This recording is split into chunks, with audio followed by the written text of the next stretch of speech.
Welcome back. This is Face the Nation. Let's start off with Professor Rajiv Jayasinghe. Professor, you spoke about goodwill and deep commitment. When you supported former General Secretary of the Sri Lanka Freedom Party and now the President of the country, Maithripala Sirisena, you said that there were issues with the Mahinda Rajapaksa administration and you supported the common candidate, that is President Maithripala Sirisena. And then a few weeks after, you left your ministerial position and then you sat independent. And now you are supporting back United People's Freedom Alliance, who you initially said was corrupt. Are they not corrupt anymore? Do they have very goodwill and deep commitment? The United People's Freedom Alliance was corrupt. The point I made in my letter and in the whole previous year to the former president was that he was relying far too much on a small coterie of people who were in fact not UPA, well, they were UPFA, some of them, they were not SLFP. And in fact, I have the letters. I suggested to him that she should appoint a genuine, strong SLFP Prime Minister, and I suggested 3 names, one of which was Maithripala Sirisena, the other 2 were Nima Siripala and Susil Premchand, because I felt the government had lost its focus. You see, I believe very firmly that we owe a lot to President Mahinda Rajapaksa for bringing the war to a conclusion, getting rid of terrorism, and a great development effort. But as I kept pointing out, so much so that the Minister of Economic Development for many years used to describe me as an enemy of the government, I wasn't an enemy of the government. I said we're not doing enough on human resources development, we're not doing enough on reconciliation, and we're making a hash of our foreign policy. And this was getting worse in 2013 and 2014. People in government used to say, what's the need of an opposition when we have you around? And in fact, I used to tell the members of the opposition, you should be doing more. I was one of the few people who spoke up in the Committee on Resettlement. I told Mr. Swaminathan, who's now Minister, I said, you've got to be here. And he said, why? And I said, because we have to ask questions. The opposition did not do its job. Even this thing of the right to information. I mean, I introduced constitutional amendments and standing order amendments. Even though they were not taken up, at least I made the point. The opposition wasn't doing that. They did not support me on standing order changes, although the President's pledge said standing order changes. January 29th, I said, what's happening at the pledge? And Mr. Kiriel said nothing. I said, put my motion forward, and Mr. Kiriel supported me. But then we couldn't even have meetings. So I think the fact is we needed reform, and I still believe we need reform. But I also think that one of the biggest plus points of the present president is his reputation for being clean, transparently so, and I'm afraid this government is not that. I'd like to talk about that but later. But don't forget, when I resigned from my ministry because of unwarranted interference, I did not leave the government. I only crossed over because the Prime Minister lied about me on the floor of the House and said I had not resigned. So I had to make my point. I crossed over. But I'm glad I did, because it was on the very day that the bond scam broke and the Prime Minister insulted the members of Parliament by saying, you know, what do you know about bonds, what do you know about Brook bonds, what do you know about James Bond, and then he gave this to a set of his own lawyers. So I feel very strongly that the ideals for which I crossed to support President Maithripala Sirisena are still valid. I'm very happy. I describe Ranil Wickremesinghe as the last man standing because he's someone I think who still has ideas and will do his best to fulfill them. Thank you very much. I'm afraid many people in government are not doing that. Thank you very much, Professor Rajiv Jayasinghe, for your thoughts. I now move on to the Deputy Minister, Ranil Wickremesinghe. The bond issue, a black mark on a white sheet. That's what many say. What are your thoughts on this? And I want you to also rebut the point that was raised by Professor Rajiv Jayasinghe about goodwill and deep commitment to the cause of ensuring Sri Lanka is a corrupt-free nation. The time starts now. Yeah, I mean, commitment is something that we could argue on, right? Because different people will have different levels of commitment. I am personally committed to making sure that we put in systems. We can't depend on people's personal morality. We have to have systems in place. Like in any company, in politics, in government, you have to have systems. Systems, you know, for, like for example, standards. If you are employing people as I said, fit and proper tests, qualifications. If you are looking at fighting things like corruption, or if you're looking at things like conflicts of interest and how to handle conflicts of interest, you need to have systems in place. So then the system kicks in irrespective of who you actually are. Because you asked me, I'll just make one quick point and then I'll answer your question, which I left out at the last time. I was talking of assets and liabilities of members of parliament. The public need to know that they can access the assets and liabilities of members of parliament by paying a fee, and then the Secretary General of Parliament, right, will release that. I know about that because somebody has accessed mine and I was informed that it has been accessed. I'm glad it's accessed, because obviously people who are fighting corruption and talking about it, obviously they want to just check on us to see, if there's some problem with us. Oh no, but Professor, you need to get so no, just very quickly, what I'm saying is, so it can be got and it can be published. I would agree with him that we can have a system in place where it's automatically published. But there is a little quirk in the Constitution in how it operates. If you are a member of Parliament, you give it to the Speaker. If you are a member of the Cabinet or a Minister, you give it to the President of the country. You try accessing one assets and liability statement of a minister, you didn't get it in the past. You didn't get it. People have tried the system and they didn't get it. Because if you are a minister, that's where it goes, and we need to change that as well. Very quickly on the bond issue. Yeah. On the bond issue, I have said this right through. On the bond issue, there's a conflict of interest between the governor of the central bank and the fact that the dealer company is owned by the family of the son-in-law. There's a conflict of interest. And there's a conflict of interest, there's a much bigger case for actually investigating it. I also would maintain that all conflicts of interest don't necessarily lead to corruption, but systems have to be in place to make sure. There has been an investigation by the Committee on Public Enterprises. That investigation has gone forward. That investigation is not still complete. I would say that there is still things to be done. In fact, I have asked for some information through the Auditor General, and I've said it in court, and I said we need to look at this to see the behavior of the dealer company. Thank you very much, Mr. Vikramatne. We now move on to Professor Kapila Perera. I'm sure Faraz, Bandara and Nadim will have a lot of questions to pose to our guest this evening with regard to what has happened and what has transpired with regard to the bond scam in the country. I now move on to Professor Kapila Perera, who is a JVP nationalist candidate. During the last 8 months or so, initially the JVP supported somewhat the former president, that is the current president, President Maithripala Sirisena, during the election campaign. However, a few months after, following the 100-day program, you all took a very independent stand. What is the reason behind this? Were you all not satisfied with the UNP regime, or what was the thinking? I think JVP as a party, they would support what is right and they would oppose what is wrong for the people. So that is the principle on which the JVP, if somebody perceives or somebody interprets that the JVP supported initially the 100 days program of the President Maithripala Sirisena and then backed off, it's not like that. It's just the point is that if there is a right thing, a good thing happens for the people of this country, they will support the idea, not a person, right? And then if it is going to be detrimental to the people or the public, and they will oppose. That's like that. It's not supporting particular president that initially and then backing, or not like that. Are you supporting any party right now? Right now, no. It's just the JVP is clearly on a path to resolve the issues and make a better, for people to live a better country. One of your former leaders, Somavan Samarasinha, said that your party is inclined somewhat towards the United National Party, and that is the way in which you all make your principles to move forward. How far is this statement true? Like I said, people, the perception is different, right?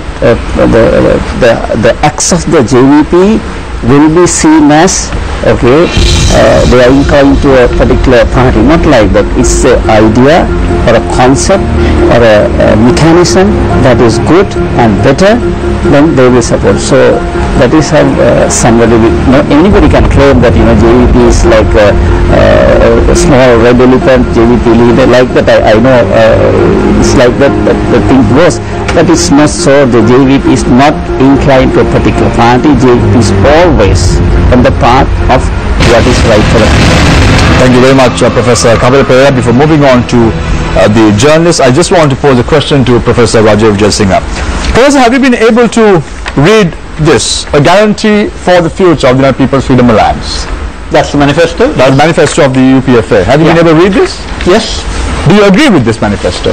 I think much of it is very important. Right. I've done some comments. Having said that, much of it, obviously, you have to agree with the party's manifesto, election manifesto, at an election.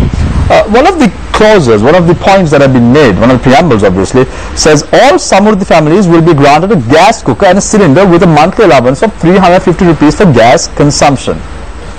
Let's do the math very fast. How many Samurdhi beneficiaries in Sri Lanka? I'm afraid I don't have the details. Approximately around 1.7 million. Am I right, Deputy Minister? Approximately around 1.7. Now let's take a one gas burner, obviously, which would cost approximately around 1,000 rupees. 1.7 million into 1,000 rupees comes approximately around 1.6 billion. And then 350 rupees comes up to approximately around another 600-700 million. And the entire cost would cost you all approximately around 3 billion. Do you all have the money, or is it another election manifesto that has been put forward? As you remember, when Samurdhi, it used to be called Janasabha, was set up in way back in 1991. The same objections were made to President Premadasu, who were handing out too much, etc., etc. The way it was formulated, he actually managed to get a World Bank grant for that. I think when you're doing a World Bank grant, you also need to show how this can be sustainable, and I think the details will need to be worked out. But I think one thing the last government showed was that it was able to get a lot of funds when it needed. Professor, the actual do you all have the money? Do you all have the money to implement this manifesto? Well, yesterday I was actually at a press conference. I haven't gone to the details of the money, but I think Mr. Cabral, who was the former governor, and one of the senior civil servants explained how this is possible. I think you will find that there are various commitments made. I think you found even in the President's manifesto, on which I supported last time, there were several financial commitments made which haven't quite been lived up to yet. But I'm hoping that in all cases we will be able to make it a coherent plan so that it's not only a handout but will lead towards sustainable income. I think when the points Iran made, I would agree with completely that what we need is systemic change, but I think in terms of handouts, there is a certain level of poverty at the moment that needs addressing, and that's why I would not go against that. Journalist question, Professor Rajiv Jayasinghe. In 2005, Mahinda Rajapaksa election manifesto, the Mahinda Chintana. In 2010, you all had the Mahinda Chintana in Idul Datma. However, most of these promises were not fulfilled. Will this also be another set of broken promises? Because don't forget, in all cases, in all manifestos, including the one on which I supported the President, not anything happens immediately. I think you have to look at the percentage. Isn't it fair to give more than 100 days for the United National Party government to carry out its activities? Why must because when the whole idea of the 100 days was the United National Parties, we had certain pleasures when we were organizing it. And my simple point, which I think you have to remember, is that of all those pledges, nothing was done of the structural changes except the 19th Amendment. It was interesting that Iran Wickramasinhe could only talk of the 19th Amendment and details in it, but the main problem, even with the 19th Amendment, was it was not done by consensus. There were these desperate attempts by the Prime Minister. 3 times he smuggled in the fact that the President should always act on the advice of the Prime Minister, and the consensus was destroyed. But if you look at that, the first thing, apart from standing order changes, was a National Advisory Council consisting of representatives of all parties in Parliament. The SLFP leadership was not included. I think the JVP, I scolded Anwar Kumar Dissanayake because I said you're not doing a job, but he had actually done the one job allotted to him. He had drafted a code of conduct, but no one pushed that code of conduct. So what was implicit in President Maithripala Sirisena's manifesto, which was a consensus building operation where all those who wanted reform would come together, was struck down in the very first week. Rajiv, and now I must commend the courage of Iran Vikramaratne, the likes of Harsha De Silva, who came from the national list. Now they are going to the people and they are asking for their votes. But you are the leader of the Liberal Party.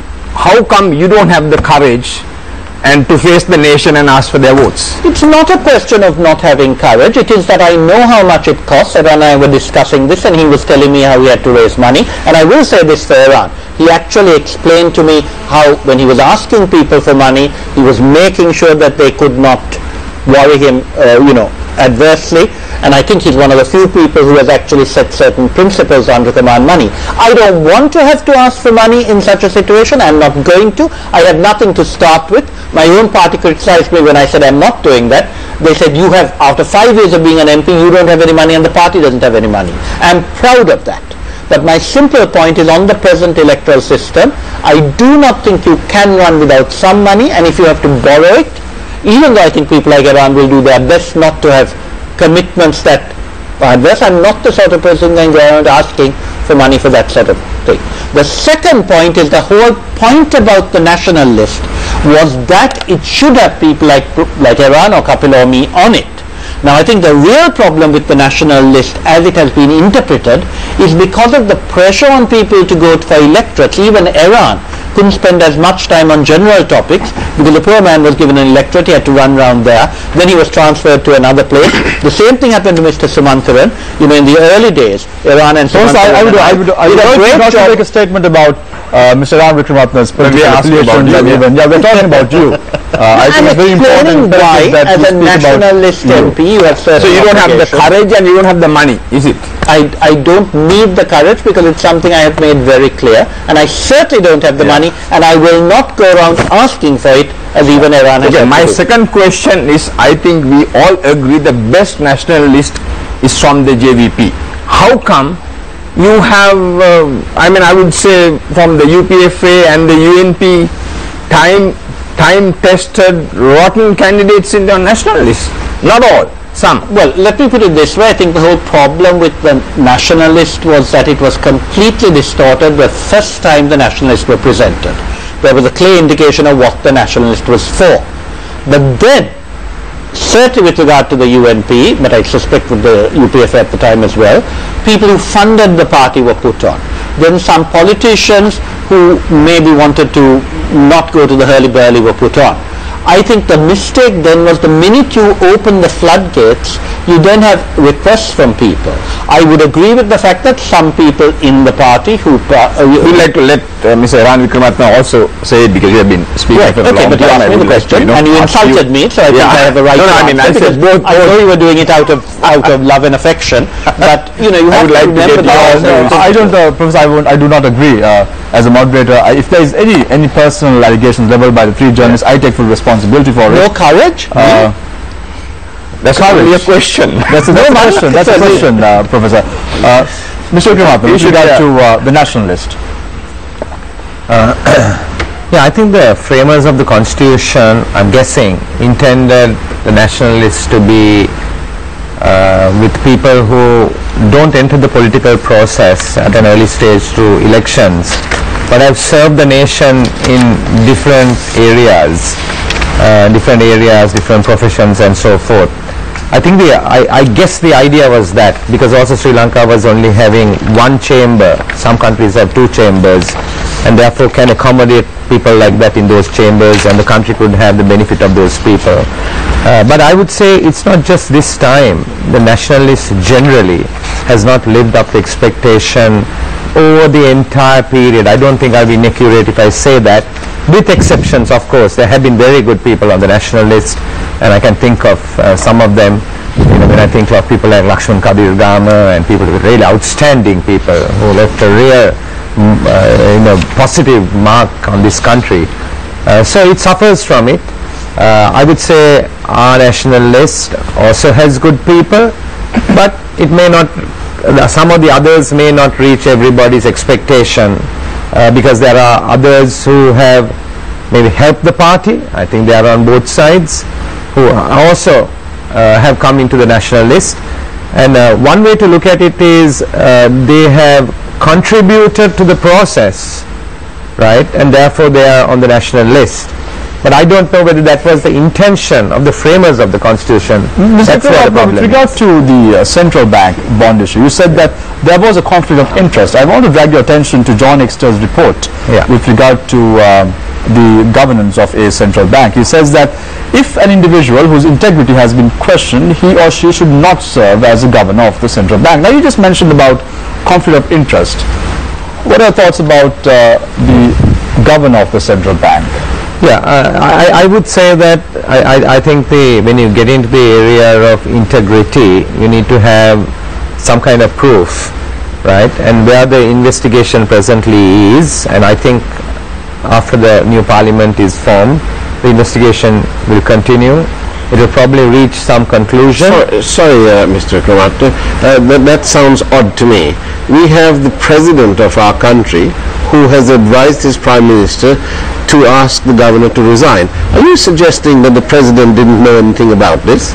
No, I'm saying something slightly different. What I'm saying is, if the president of the country is suggesting that the governor should resign, then it's up to the governor. Because one issue, I think one issue in this is that the position of the governor of the central bank is also an independent position.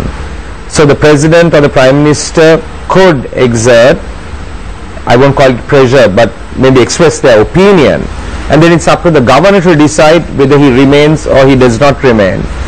If the governor decides to remain because he feels himself that he is not guilty, then the process needs to take over and find out what the truth is. There are processes that allows the president of the country to actually remove the governor even if he doesn't resign in certain circumstances, and the president gave that opportunity to his prime minister, who has ignored him.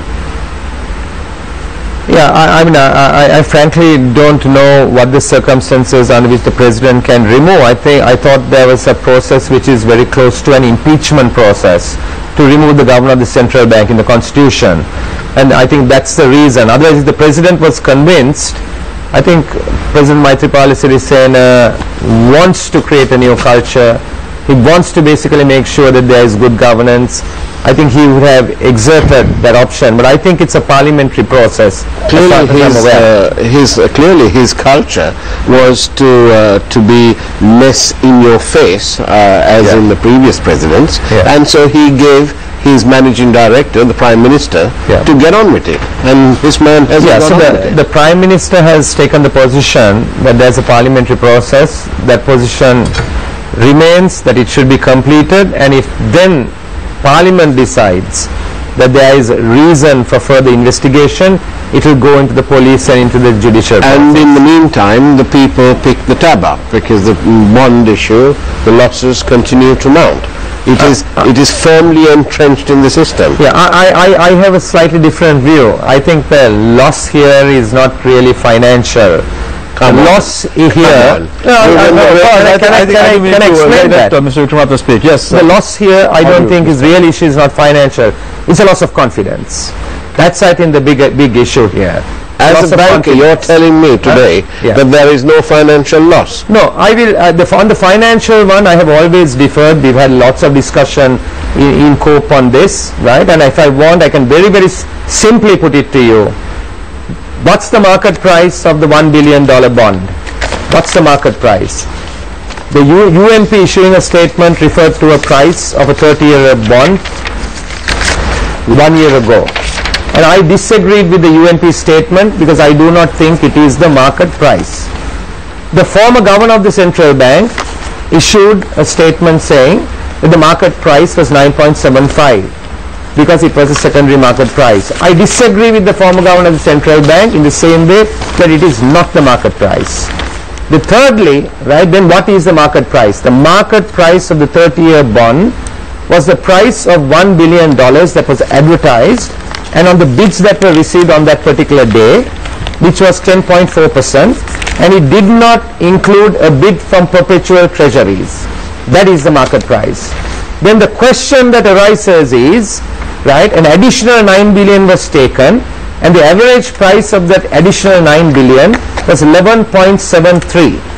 So therefore, however, Mr. Uttarap, I need to interrupt you here. The governor of the central bank, in an exclusive interview, I got the opportunity to speak to the governor of the central bank. He said there was an issue with regard to the communication. He failed to inform the primary dealers with regard to the bond.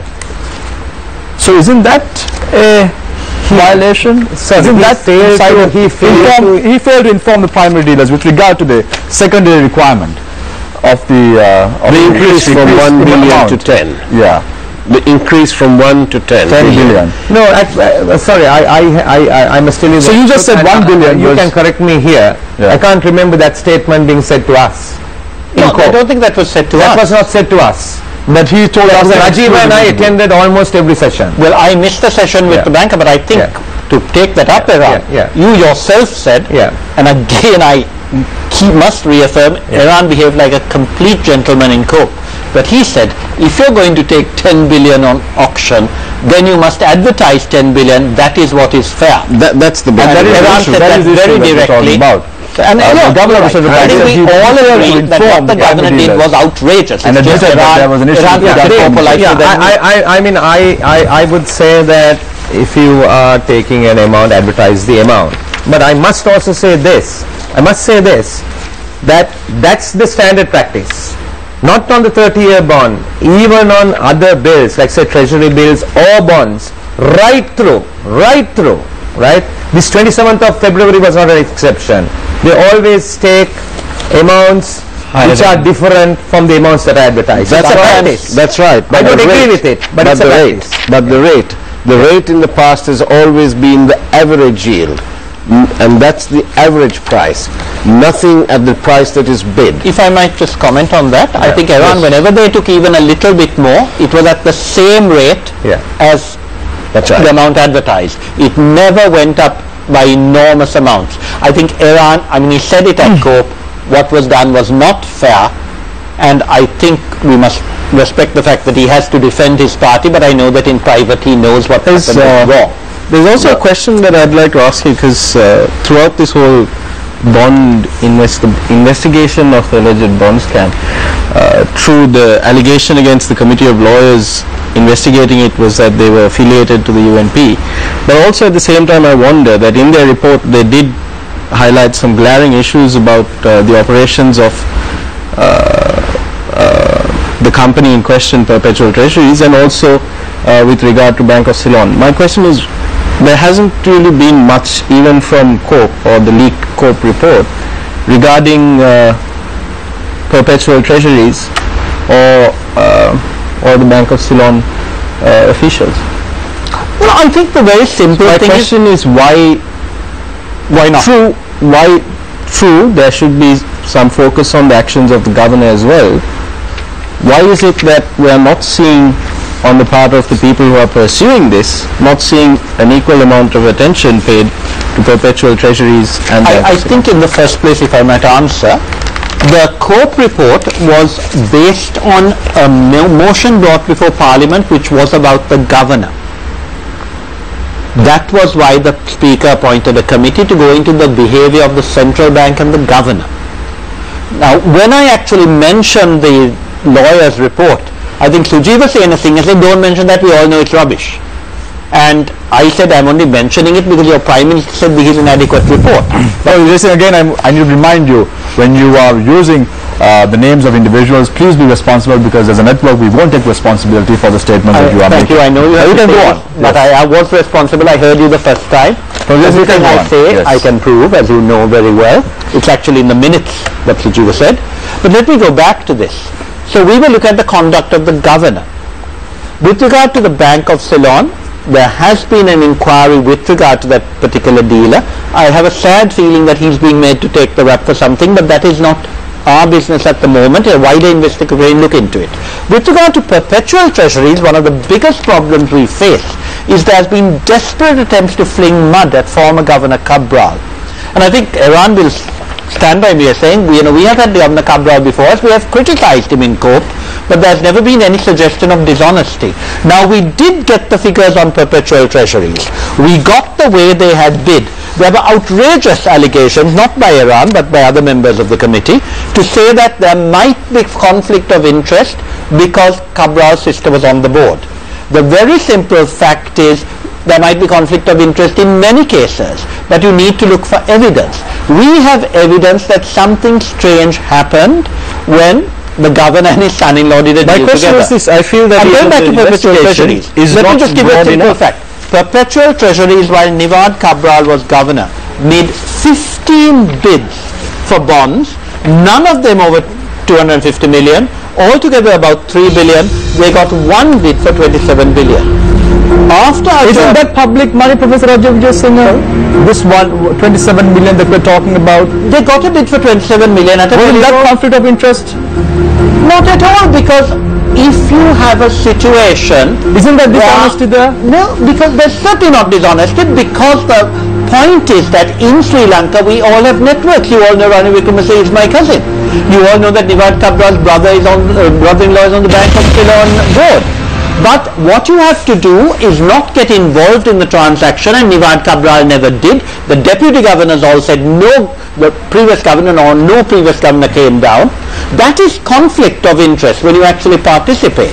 But 27 million at the same rate that others got, and a very low rate, is nothing compared to the fact that when Arjuna Mahendran was governor, they started bidding in billions. They got all their bids at rates much higher than the normal. Professor Kapila, so I think it's very unfair to attack Nivad Cabral on this. I'm glad we got the figures for perpetual treasuries. They should be public. Professor Pereira, you just heard the statement made by the United National Party and also the United People's Freedom Alliance. What would the JVP do differently with regard to governing the country? Basically, you're asking with regard to the bond issue, or with regard to the bond issue, governance, so on and so forth? I think it is fair to say, if there is a question and if you have to touch your heart and say that you should not put a country at large for a person or thing. So, gentlemen. But at the same time, Professor Pereira, can I ask you this question? Now, there is a allegation against the governor. To be fair by him, he's not been proven guilty by a court of law. It's true you have to put the interests of the country at first, but can you go after a person on the presumption of guilt? I don't think so. You should not go after a person, but it seems that we have lots of intellectuals. I mean, you can have lawyers arguing on point. Welcome back to Face the Nation. Many questions to be posed from our three guests. However, we are running out of time. We move on to the final round of Face the Nation this evening. Let's start off with Professor Kapila Pereira. I'm not going to pose a question. You can rebut the points that were brought out by the other two candidates as well, with regard to policy, with regard to governance, and even corruption. Your time starts now. Thank you very much. And I think I don't want to dwell on the bond issue so much, because we have come for an election, and we have to have a manifesto to develop the country and also take care of the people's problems.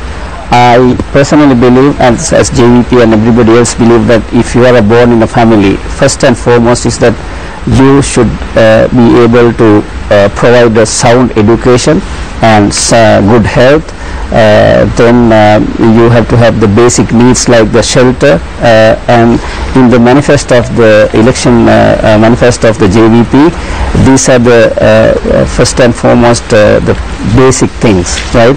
If you do not educate people, and you and I and this Honorable Minister, Deputy Minister and Professor Rajiv Singh, we cannot be on this platform.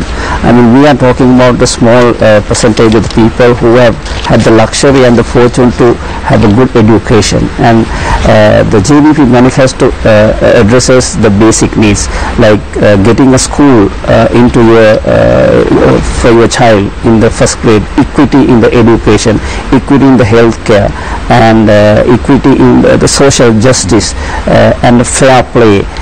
So these things are very, very important. How it is to be solved, what is the issue, what is the strategy, and maybe the strategy has maybe what they have forwarded and put up in this thing has to be built up and supported by all the people, not for JVP's sake, not for UMP's sake, not for SLP's sake, it's for the people, right? So, and these are the individual level, family level, household level, and these individual households, maybe 4.5 million, 5 million households will build up this country, this society. And then we talk about the economy. Without a sound economy, you cannot even breathe. You cannot even breathe. You forget about education, you forget about shelter, you forget about food, you forget about the energy security. You cannot have anything without a sound economy. That is spelled out how the JVP sees the economy is to build up. So we need to read this one and understand this one, criticize this one, the people and the intellectuals, and then only we can develop this the country and move forward, because we need to have a sound foreign policy, because not many people, not a small percentage of the people will understand the bond issues, the constitutional issues, but day-to-day burning problem is how to provide these basic needs, and from the basic needs, how to put Sri Lanka on a world map in the global information highway, and the other burning issue is how to provide the jobs, whether you have actually calculated how many jobs are required by the people, and whether you can have a compatible system with the education system and the compatibility with the providing jobs. This is I think too much, and I believe the JVP has done a good job with a short time that is provided. Thank you very much, Professor Pereira, for your thoughts. Now I move on to Professor Rajiv Jayasinha. Your time starts now. Thank you. I think with regard to the manifesto, I'm very pleased that it addresses some of the issues that I said were not dealt with enough by the last UPFA government, in particular education and training, and particular things like vocational training and allowing choice to youngsters. Those are very important. I think there's also a lot about developing cooperatives and so on, and the bits for women are not handouts but are about actually empowerment. I think that is one of the keys. I think we also need to bear in mind, you mentioned the previous mind, the Chintanas. I think both those manifestos were very good manifestos. A high proportion of the pledges in them were done, but since I have actually mentioned the areas that weren't done, I think it's a good thing that some of those are now being tackled here. But I think the most important thing is, while the UPFA has shown itself very capable of dealing with security issues and with development, although it needs to do more on human resources development and on reconciliation and on foreign affairs, I think the big problem, which is why President Sirisena won the election, was the question of corruption and transparency. Now, one of you mentioned that the bond issue is a blot on an otherwise white sheet of paper. The bond issue is bad enough, but I think we also need to look at the road issue, because that has come up recently, and I think Kabir Hashim came out with an extraordinary statement that the people were getting 4 kilometers of road free. What was this free? The one actual allegation concrete about corruption in the manifesto was that 90% of the Kevaralapitiya-Kadawata highway had been pilfered. Now, the Prime Minister, in renegotiating, got 30 billion back, he boasted, but he did this by cutting the highway. It's got narrow, it's got lower, the bridges have bridges have gone down, they've got narrow. And then what has he done with the 30 million? No one knows, because there is 4 kilometers of the Central Expressway, 30 billion, which he says, 30 billion, which he says has been given in a new contract to the same people. The people he said were giving 90% out, and no one knows how much was given. On the remainder of that highway, the cost per kilometer works out at 4.5 billion, which he thinks is very good, but this is a compensatory contract for a contract from Potara to Rambukkana, where the per kilometer cost was 2.75. Now, even if the first 4 kilometers are at 4.5 billion, What happened to the rest of the 30 billion? Why was cabinet not told how much it cost? And I think that is a clear example of continuing dishonesty. I'm very pleased that when Malik Samarikko and Kabir Hashim came to put pressure on the central bank with regard to the bond issue, we asked Iran, did he know about it? He didn't answer. I thought he was guarding them. And then he turned and said, I didn't know about it. I wasn't told about it. Does he know about this contract where NCC had been given 30 billion to build 4 kilometers of road? What has happened to that money? These are things that must be investigated. I think it proves that the UNP is just enormously sophisticated about its corruption, and therefore perhaps what people think is the only reason of voting for them, because on security and development they are no good. I think this makes it clear that they cannot be trusted except for Iran. Thank you very much, Professor Rajiv Jayasinghe.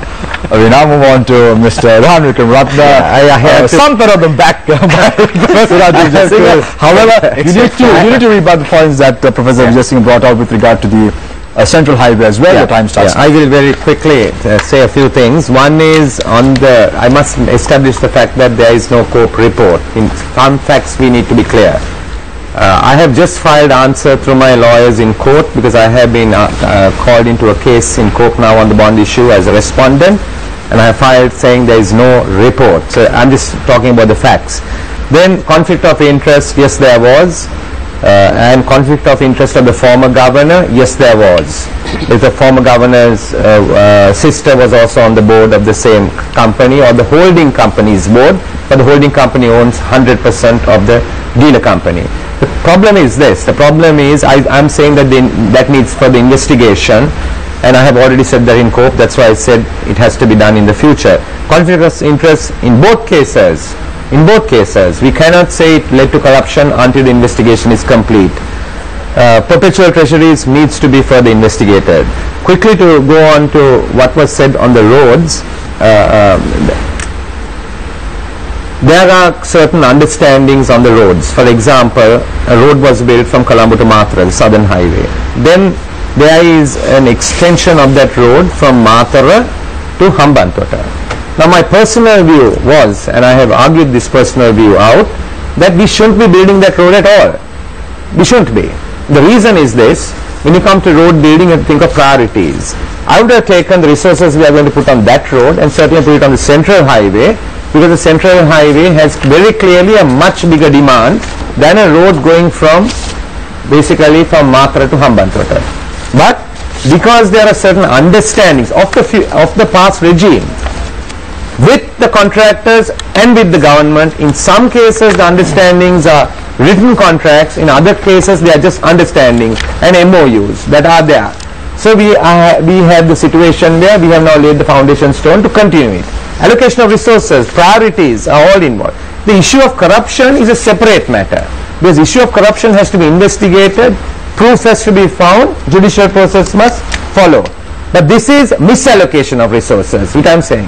On the Central Highway, what has happened on the highways generally is we have tried to open negotiations with the contracting parties. The contracting parties have been unwilling because they have signed contracts to negotiate. We know that there is corruption because they are overpriced. They are overpriced on two bases. One basis they are overpriced is on the unit price. That's how you take money out. The second basis on which on big contracts you win is that you over-design. Because when you are building infrastructure projects, you have to decide whether you are building this for 5 years, 10 years, 15 years, 20 years. So you over-design. When he referred to the thing being scaled down, we are scaling down the over-design, taking the saving. We are applying that, not that they are going to give us the saving. The part of the negotiation is to apply that saving to the first part of the Central Highway. If that contract is given to us, I am not in agreement that contracts should be given without open bidding. But I am giving you why you are not starting with a white sheet of paper. You are starting with an existing situation and trying to make something better out of the existing situation. But it's one closing remark. Very fast. One very closing remark. Maximum. Yeah, one closing remark is that the United National Party, we have our manifesto. We are going to build the economy. We are going to fight corruption. We are ensuring freedoms.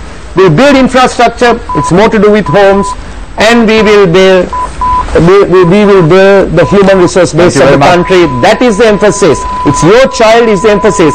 You not only need a manifesto and a plan. Lots of people have manifestos and plans.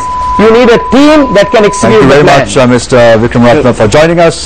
We were in conversation with Mr. Eran Wickramaratne, Deputy Minister of Highways and Investment Promotion, Professor Rajiv Jayasinghe, UPFA Nationalist candidate, and also Professor Kapila Pereira, JVP Nationalist candidate.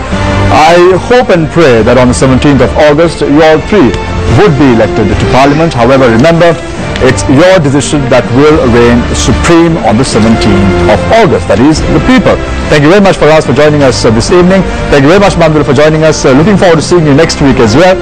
And thank you very much, Nadine, for joining us this evening as well. Before I leave you tonight, I want to recite a passage from Shakespeare's Richard II. My honor is my life. We live in one. Take honor from me and my life is done. Then pray, my liege, my honor let me try. For that I live, for that I die. It's all about honor. It's all about integrity. When you go to the polling booth on the 17th of August, remember one thing. You have to elect a clean parliament. It's not about the next election. It's about the next generation. Thank you very much for joining us right here on Face the Nation. We hope to see you next week, same time, same place.